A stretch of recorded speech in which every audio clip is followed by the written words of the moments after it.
कोलकाता नगर निगम के मासिक सत्र में हंगामा, अवैध निर्माण पर शासक और विपक्षी दलों के पार्षदों के बीच तीखी बहस। कोलकाता नगर निगम का मासिक सत्र शुक्रवार को अवैध निर्माण के मुद्दे पर जोरदार हंगामे का गवाह बना। 109 नंबर वार्ड की पार्षद अनन्या बनर्जी पर उनके घर को लेकर अवैध निर्माण का आरोप लगाया गया था, जिसकी चर्चा गुरुवार को भी हुई थी। सत्र के अंतिम चरण में जब सजल घोष प्रस्ताव पेश कर रहे थे, तभी अनन्या बनर्जी ने अवैध निर्माण का मुद्दा उठाया। इसके बाद तीखी बहस और हंगामा शुरू हो गया। इस पर मेयर ने कहा कि अनन्या बनर्जी ने खुद स्वीकार किया है कि उनके घर का एक हिस्सा अवैध था, जिसे हियरिंग ऑफिसर ने तोड़ दिया था।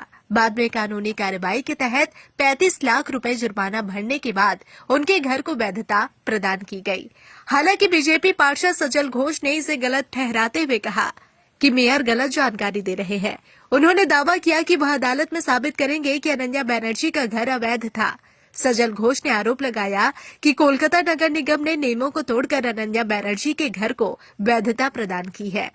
दूसरी ओर अनन्या बनर्जी ने सजल घोष पर पलटवार करते हुए कहा कि वह भी उनके खिलाफ कोर्ट में जाएंगी। उन्होंने आरोप लगाया कि सजल घोष का 11 हुजूरी मल लेन स्थित घर भी अवैध तरीके से बना है और आसपास की सारी जगह घेर ली गई है। अनन्या बनर्जी ने कटाक्ष करते हुए कहा कि सजल घोष ने उनके घर की मुफ्त में प्रचार कर दिया है। सत्र के दौरान तीखी बहस और शब्दों के आदान प्रदान ने कोलकाता नगर निगम के मासिक सत्र को पूरी तरह हंगामेदार बना दिया।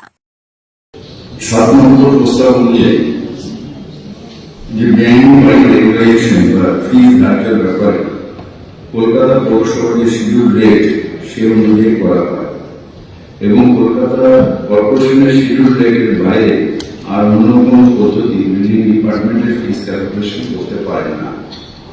দ্বিতীয়ত জানি যে যেগুলো বেআইনি সেখানে আমরা সবাই একমত যে বেআইনি হওয়া উচিত না এবং সেখানে আমরা প্রত্যেকটা ক্ষেত্রেই ডিমলিশনের জন্য 401 নোটিশ থাকবে। সেই 401 নোটিশ যেটা হাইকোর্টের থেকেও এইটাকে করা হচ্ছে যে হিয়ারিং করতে হবে, সেটা ইন্ডিপেন্ডেন্ট হিয়ারিং অফিসার তারা হিয়ারিং করে এবং হিয়ারিং করার পরে তাদের যে তারা যে সিদ্ধান্ত অর্ডার দেয় সেই অনুযায়ী আমাদের এটাকে ক্যালকুলেশন করি। কি করে আইন সিদ্ধ হতে পারে? আইন সিদ্ধ যে আপনাদের এই পৌরসভা তৃণমূল পরিচালিত পৌরসভা 2010 সাল থেকে করেছে। আজকে 2025 সালে জানিয়ে 15টা বছর একটা পৌরসভা আপনারা নাম করেছে। যে পৌরসভা গত 5 বছর আগে যেটাকে আইন বিরোধী বেআইনি আজকে আপনারা রিকনস্ট্রাকশনের নাম করে বা বিভিন্ন কারণে আপনারা প্রচুর জ্ঞান দিয়ে দিচ্ছেন। আমাদের ধারণা, সাধারণ মানুষের ধারণা যে এই প্ল্যানটা শুধুমাত্র কি অর্থ উপার্জন করে কর্পোরেশনের ভাইয়া ভবানী দশা থেকে মুক্ত করার জন্য। কি বলবেন, বাড়িটি কোন পোর্শনটা ইললিগাল ছিল, কেন ভাড়া হয়েছে, কি বলবেন? উনি বলছেন কিন্তু তার ভিত্তিতে কোনো প্রমাণ বা কাগজ দিচ্ছেন না, শুধু মুখে মুখে একটি বাড়ির ছবি দেখাচ্ছেন সর্বত্র এবং বাড়ির অ্যাড্রেস দিয়ে বলছেন অবৈধ। আজকে হাউসিং কলকাতা কর্পোরেশনের অনারেবল মেয়র যা বললেন, তারপর আমার কিছু বক্তব্য রাখার কোনো জায়গাই নেই, উনি সমস্তটা বলে দিয়েছেন। তারপরেও বলছি, দেখুন বাড়িটি 96 সালে তৈরি হওয়া 30 বছরের পুরনো বাড়ি এবং গত 23 সালে অর্থাৎ 2 বছর আগে একটি নতুন ফ্লোর হয়, সুতরাং সেটাও স্যাংশন নিয়ে হয়। তার সমস্ত ডকুমেন্টস আমার হাতে রয়েছে, চাইলে আবার একবার দেখাতে পারি, একবার দেখিয়েই দিই, সেটাই বোধহয় সুবিধা হবে। এই যে দেখুন, এটা 96 সালের বিল্ডিং স্যাংশন, তখন অবশ্য বামেরা ছিলেন ক্ষমতায়।